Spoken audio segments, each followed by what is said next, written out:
હું પટેલ સ્વામીની પૌત્રી છું. માનનીય વડીલો, માતા પિતા, તમામ ભાઈ બહેનોને મારા ખૂબ ખૂબ વંદન. આજે પેટલાદ સમાજમાં ઉમિયા ભવનને 25 વર્ષ પૂર્ણ થયા.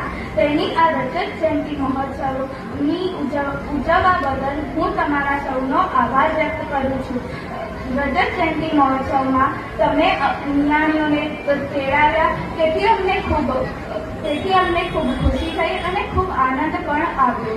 આવા અવારનવાર પ્રસંગો કરતા રહો એવા અમારા આશીર્વાદ. સૌને મારા જય લક્ષ્મીનારાયણ, જય મા ઉમિયા. સનાતન સમાજ પેટલાદ ઉમરી ઉમિયા ભવન રજત જયંતિ મહોત્સવ જ્યારે ઉજવવા જઈ રહ્યો છે ત્યારે આપને ભાવભર્યું આમંત્રણ પાઠવ્યું છે અને અમે અહીં આવ્યા છીએ. તે બદલ હું યોગિતા વિનોદ ચૌધરી ખૂબ જ હર્ષ અને ગૌરવની લાગણી અનુભવું છું. અને કહેવાનું